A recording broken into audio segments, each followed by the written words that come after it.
Witam. 15 lipiec 2025 rok. Oj, telefon przeszkadza. No cóż, wczoraj ja opracowałem Saturna i w postach padło, że jest ojcem.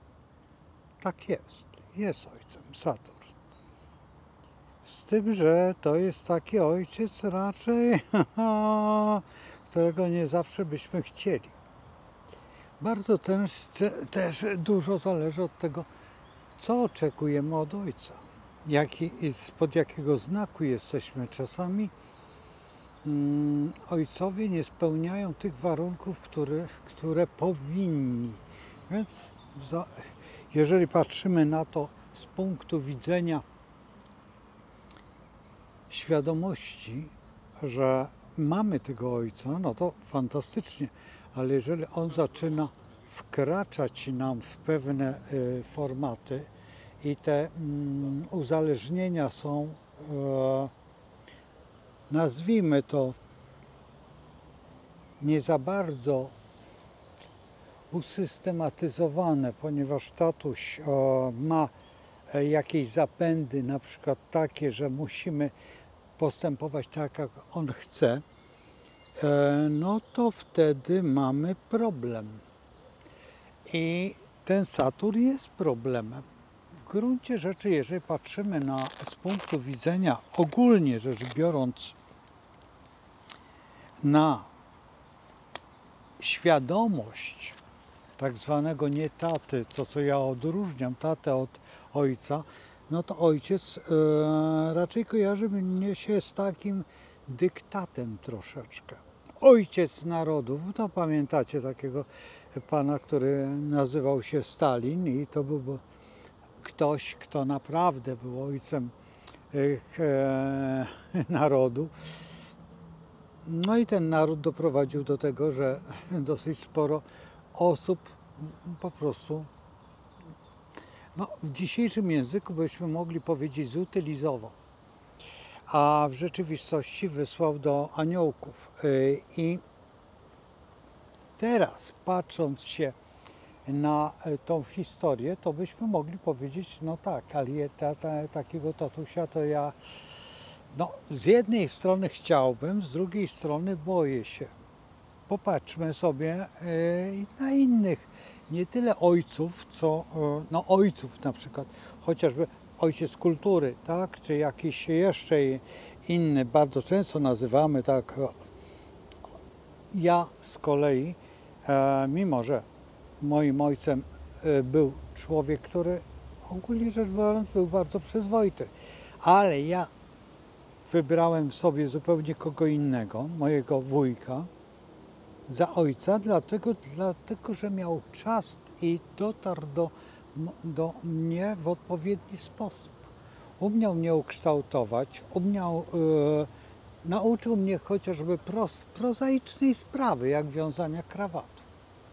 I kiedy go się nosi, dlaczego go się nosi i po co.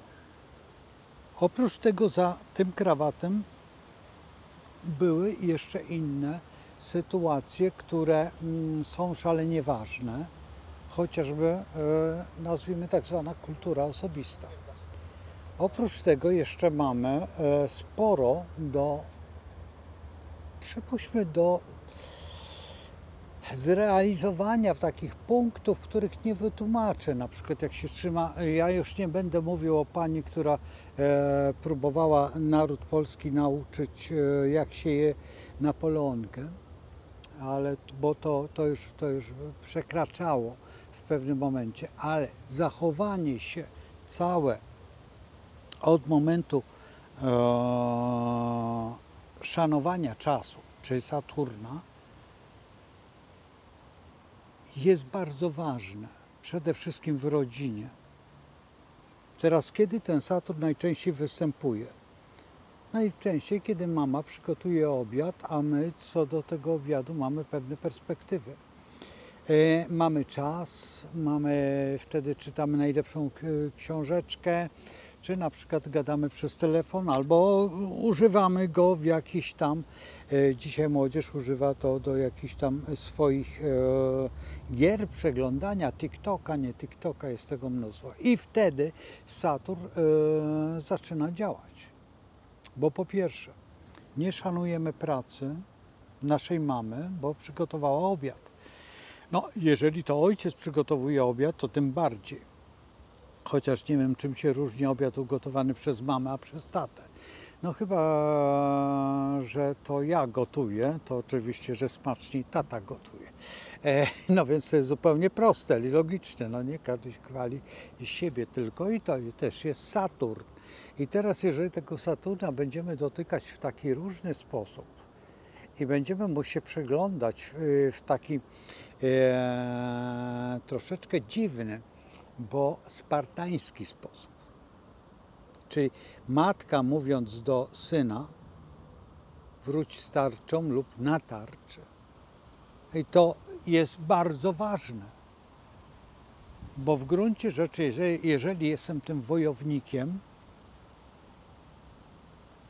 to nie mogę być tchórzem.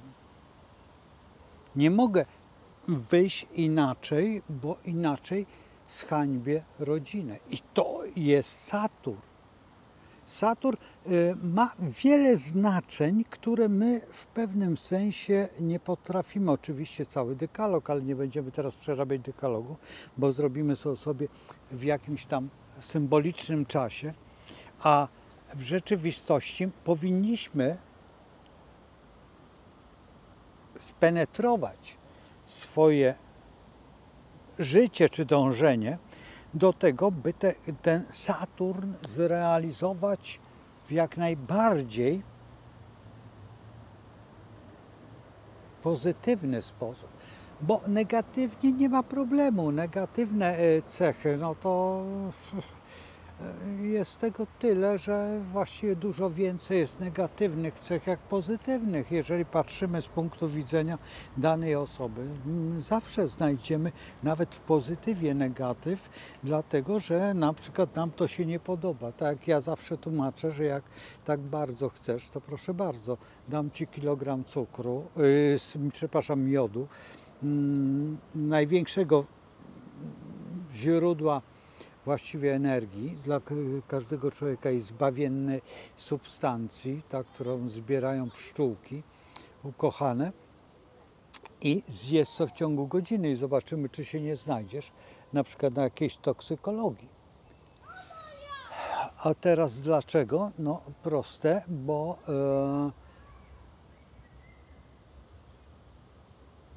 właśnie, po prostu. Wiemy dlaczego, dlatego że jesteśmy uczuleni na przykład na miód, a już tym bardziej na jad pszczeli w założeniu. Jeżeli jesteśmy uczuleni, dla nas jest to zagrożenie i zagrożenie nawet życia. I Saturn właśnie korzysta z tego, właśnie tutaj z tego zagrożenia życia i często jesteśmy na barierze. Jesteśmy na barierze i czasami się zastanawiamy, czy ta bariera już jest, czy dopiero będzie. I lepiej, żeby jej nie było, bo jeżeli to stoimy w tym punkcie, gdzie występuje ten balans i sami nie wiemy, jak on będzie postępować, jak on będzie realizowany, no to mamy po prostu rzeczywisty problem. Problem jest najważniejszy w tym, że czy chcemy, czy nie chcemy realizować daną rzecz. Bo teraz, jeżeli jesteśmy do niej przymuszani, no to wtedy Saturn jest ten, który nas po prostu... Dzień dobry. Dzień dobry, kotek. To nie kotek, tylko mopsik. Musiał się przywitać. A to soczka. Widocznie czuła sukę moją, no i się okazało, że lubi. Inne pieski, no musiała sprawdzić, czy go nie ma, ponieważ prawdopodobnie irytująco roznoszę zapach mojej harciczki. Co jest bardzo możliwe, bo akurat robiłem w studio porządek Ale to już nie będę mówił, bo w pewnym momencie Saturn odezwie się w dosyć potężnym. No dobra, koniec. Zamazujemy gumką i to taką chlebową najlepiej, żeby nie było śladu. I teraz tak, Saturn. Saturn ma naprawdę bardzo duże znaczenie. Jeżeli patrzymy z punktu widzenia tego już pozytywnego, Saturn pokazuje nam nasze słabości i te słabości musimy przewalczyć. Jak przewalczyć słabości? No przede wszystkim najprościej ucieczką. To jest najprostsze. Odejście od tematu, pójście sobie gdzieś i do widzenia, nie ma Saturna. Mam gdzieś to, sobie idę i gdzieś tam i robię pa i już. I mamy Saturna z głowy. Kiedy przyglądamy się inaczej, kiedy wychodzimy naprzeciw Saturnowi, zbliżamy się do niego i musimy pojąć, jak wygląda nasza perspektywa. Jeżeli mamy tutaj jakieś miejsce do spoczynku, możemy przy nim sobie usiąść, oprzeć łokcie i zacząć kombinować, jak tu zrobić, żeby wygrać. Jest to w pewnym sensie burza mózgów, która już jest bardzo mocno saturniczna i dochodzimy do tego, że czegoś nie wiemy. Jeżeli nie wiemy, to kończymy jakieś, dorabiamy sobie do tego jakąś filozofię, czyli dokładnie, jeżeli tutaj dotykamy filozofii, to bierzemy sobie 12 dom dla Saturna, czyli wykorzystujemy Jowisza, po to, żeby po przejściu tego stanąć przed egzaminem i zdać go i żeby to się stało naszym dekalogiem naszego życia, bo jeżeli już coś potrafimy, no to dzięki Saturnowi, bo Saturn nas dopuścił do tego, że coś wiemy. Jeżeli wiemy i wiemy to bardzo mocno, znaczy mocno jak mocno, ale stanowczo, mamy tą wiedzę taką realną, to wtedy nie musimy się bać i nie będziemy pajacami tymi jowiszowymi, czyli tymi strzelcami, którzy czasem po prostu obracają się do tyłu, bo zad jest ważniejszy niż przód i wtedy rozpoczyna się ta historia dosyć interesująca. Ale kiedy jestem pewien tego, co potrafię, co umiem zrobić, wtedy oczywiście staję się mentorem. Jeżeli staję się mentorem, oczywiście, że mogę zostać gdzieś w tym jowiszowatym świecie, ale mogę się stać ekspertem. A jeżeli ekspertem, to znaczy, że wydaje wyrok, tak? Wydaje dyplom, wydaje to, czyli staje się Saturnem. I teraz to wszystko, kiedy zmieszamy sobie z rzeczywistością i z tym wszystkim, co nazywamy teraz jestem i będę teraz działał w takich i w takich ramach, to te ramy możemy poszerzyć o komfort. Strefę komfortu odtąd, dotąd, jeżeli jej nie znamy, ale możemy pójść tam gdzieś daleko i znaleźć się na wyspie i na tej wyspie, jak Robinson Crusoe, rozpocząć swoje życie i działać właśnie saturnicznie. Stworzyć swoje państwo, stworzyć swój dom, stworzyć swoją egzystencję. Dlaczego? Dlatego, że po drugiej stronie mam raka i mogę sobie to zrealizować. I teraz muszę tylko się zastanowić, jak to będzie wyglądać, bo z jednej strony mam wagę w kwadraturze, po drugiej stronie mam barana. I teraz wagę albo przyjmę kogoś na służbę i jako partnera i będę miał, no tutaj w tym wypadku to był piętaszek, ale muszę sobie zrobić obronę, tak? Czyli muszę zbudować ten dom, palisadę, to wszystko. No i macie nieprzeczytaną lekturę, którą radzę, bo wtedy będziecie już wiedzieć, jak wygląda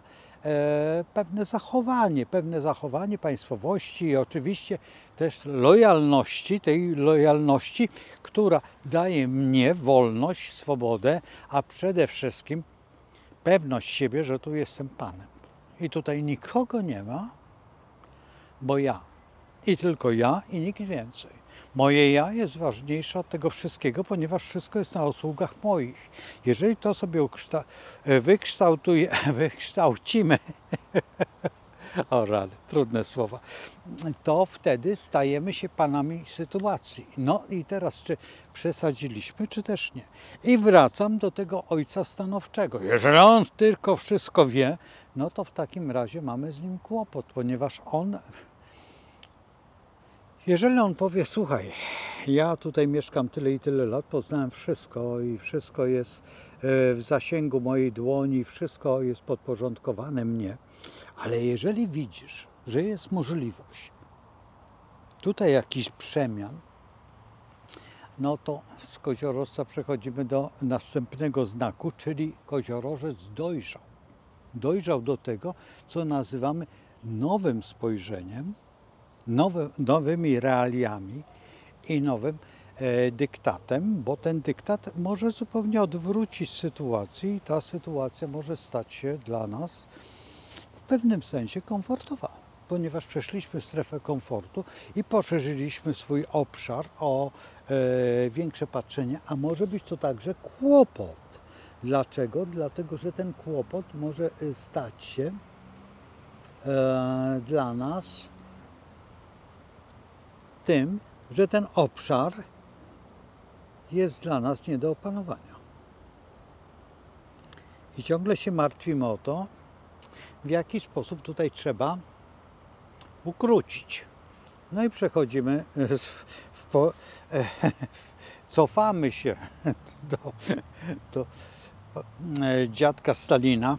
No i dziadek Stalin, on tutaj potrafi zrobić silną rękę i obciąć troszeczkę sierpem, przywalić młotem, no i już wszystko wiemy. Lub też możemy zupełnie inaczej podejść do sprawy i zwróćcie uwagę, że papa Stalin go umieścili astrolodzy w znaku koziorożca i możecie przeczytać. To jest właśnie to, że bardzo często autorytatywność i ta pedanteria i nieumiejętność zanalizowania tego wszystkiego tworzy z nas takich ekspertów typu wszystko wiem. Jeżeli potrafisz i wszystko wiesz, to musisz to zrealizować, pokazać. To, co mnie najbardziej irytuje, że jeżeli ktoś nie mówi, skąd ja wiem, bo czasami nie warto ze względu na to, że dajemy komuś wiedzę, ale wiedza, wiecie o co chodzi. Wiedza po prostu kosztuje, bo inaczej nie mamy utrzymania na nasz dom. Tak? I to jest jeden z największych problemów tutaj, ze względu na to, że jeżeli nie mamy tej możliwości jakby finansowania siebie, bo to też jest, no więc wtedy następuje właśnie ten wodnik, który też występuje i to jest ta druga cecha przejścia do realizacji swoich planów, tak? Jeżeli mamy, bo tutaj z jednej strony budujemy te plany jako pozytywne, a okazuje się, że to jest drobna kicha i w ogóle tragedia i w ogóle za każdym razem otrzymujemy jakieś dziwne zachowanie, jakieś takie zachowanie zupełnie niemoralne i to ta niemoralność może nawet doprowadzić do tego, że my staniemy przed przeszkodą właśnie typu ławka. I co ja mam zrobić? Stanąć na niej? Oczywiście, że mogę, tylko potem następni, którzy tutaj przyjdą, wypaprzą się, bo ja w zabłóconych butach stanąłem tutaj i oni będą mieć kłopot. Jeżeli jestem kimkolwiek, mogę przeskoczyć, no ale to jest z kolei strzelec, żeby tutaj przeskoczyć, że trzeba być sportowcem.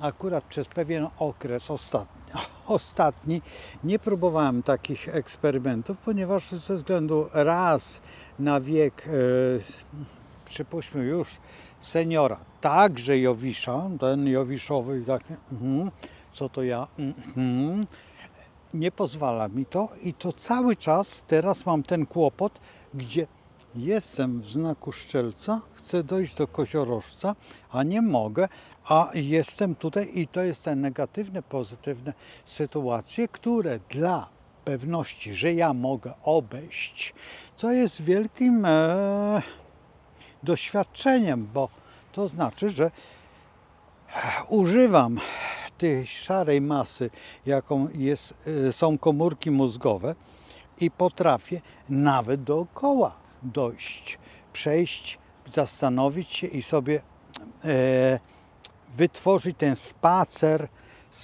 radości, czy też niekonwencjonalności, czy też umiejętności poruszania się i przez poruszanie nabieram jakiejś rzeczywistej odległości, bo poruszanie jest, to małe poruszanie jest Merkurym, czyli odpowiednikiem następ Jowisza i w ten sposób z Merkurego mogę dojść do Raka. Rak, znalezienie sobie sympatycznego miejsca do posadzenia swoich 4 liter i użycia następnych 4 liter do destykulacji i umiejętności właśnie sfabrykowania tej tezy, którą chcę, ponieważ wtedy budzi we mnie się właśnie świadomość i zapis, no powiedzmy, że tego dekalogu, czego chcę. I wtedy wypunktowania i zrobienia. Pierwszy punkt to będzie to i to, drugi punkt będzie taki i taki, a trzeci punkt będzie no i czwarty punkt będzie już, no i eureka, 5. punkt, bo doszedłem do tego, że wreszcie wiem, co mam robić i jak stać się władcą tej umiejętności nałożenia myślenia. I to jest właśnie cały ambaras tutaj, który występuje podczas realizacji Saturna i nie tylko Saturna, ale całego Koziorożca, całej umiejętności przejrzenia siebie w odległościach no, troszeczkę trudnych, bo astrologizowanie polega na pewnym zrozumieniu tematu i nie schodzenia na przykład chociażby w bliźnięta i teraz zastanawianie się, gdzie jest dwoistość myśli. O dwoistości myśli rozmawialiśmy, bo tam były elementy przecież plusa i minusa, ale plus i minus występuje zupełnie kiedy indziej. Kiedy są żeńskie, które no, w pewnym momencie są opłacalne, bo one przynoszą mnie korzyść i są męskie, które też są opłacalne, bo ja zdobywam tą korzyść i tutaj już zaczyna być materialnie i psychicznie dosyć ciekawie, bo w tym momencie musimy się zastanowić, gdzie jesteśmy, w jakim stanie, w jakim okresie i musimy zrozumieć jeszcze najważniejszą rzecz, która jest stan naszego posiadania, ale myśli. Czy ta myśl jest negatywna czy pozytywna, czy ona jest dodatnia, czy ujemna, czy ona jest w znaku takim, czy takim. Teraz, czy ona jest w stanie realizacji w tym znaku do następnego przejścia, czyli na przykład czasowego, czyli w założeniu, jeżeli patrzymy na Dwadasamsę, czy jeszcze jakąś inną formę, bo możemy to potraktować jako dekanat, a możemy też to potraktować jako znak i tworzyć następną iluzję, która nam wytworzy w nas tą reakcję Eureka! A Eureka jest doskonałym zjawiskiem, bo wówczas musimy zrealizować jedną rzecz, że wtedy już dostajemy tezę, to jest też twierdzenie, które musimy zrealizować, a twierdzenie na ogół czy teza ma w sobie możliwość rozbudowania. Jeżeli rozbudowujemy, to żeby czasami nie było to tak rozbudowane, że potem się zaplączemy we własne myśli i wtedy właśnie najbardziej by nam się przydała joga, jak z tego wyjść.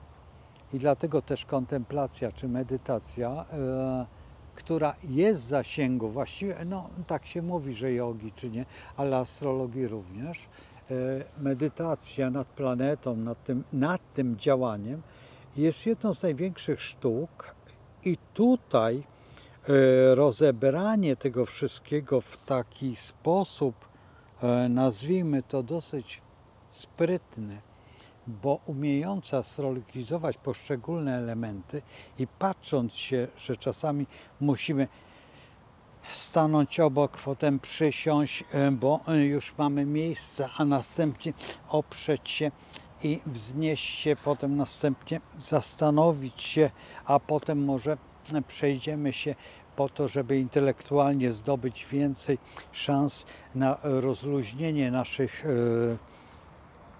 synaps, to wtedy zaczynamy się zastanawiać, czy czasami nie lepiej jednak z tej strony. No tak, ale tutaj mam jakiś przedmiot, który bym mógł zniszczyć, a to już nie jest wskazane. No i właśnie jak to jest z tym wszystkim? I go zabrałem zupełnie niepotrzebnie, ale zawsze jest moment, kiedy coś biorę i jest potrzebne lub niepotrzebne, ale zawsze lepiej to mieć, niż potem się zastanawiać, o Boże, znowuż nie spakowałem. A jeżeli wpakuję w swój czemadan czy w torbę, to nie zupełnie to samo słowo, ale wiecie, o co chodzi, no to wtedy się będę czuł jak kangur, który ma torbę zawsze z sobą i nic nie zgubi, chyba że mu ucieknie na wolność. No to wtedy ma problem. I tu jest właśnie ten szczegół, że właściwie powinniśmy to omówić, kiedy coś ucieka. A dlaczego ucieka? Koziorożec, rak, a wodnik następny? Nie, przeszliśmy wodnika i znaleźliśmy się w rybach. A ryby czasami są dla nas niezrozumiałe i tutaj już kończymy tą zabawę. Do zobaczenia, słuchajcie, z Bogiem, bo wam naplączę tak w głowie, że w pewnym momencie nie będziecie mogli spać. A na tym to polega. Astrologia jest przepiękną wiedzą, więc zapraszam zawsze do tych programów. Dzisiaj o 21, czy też jutro, czy pojutrze będę. Jeżeli będę o jakiejś nowej porze, to oczywiście, że powiadomię wcześniej i zrobię wielką pompę i obleję się tremą, bo inna godzina. Taka niewieścia. Stąd przyszedłem. Więc w tą stronę odchodzę. Trzymajcie się z Bogiem i proszę was, nie róbcie błędów w życiu i prowadźcie się porządnie. Do zobaczenia. Pa, pa, pa.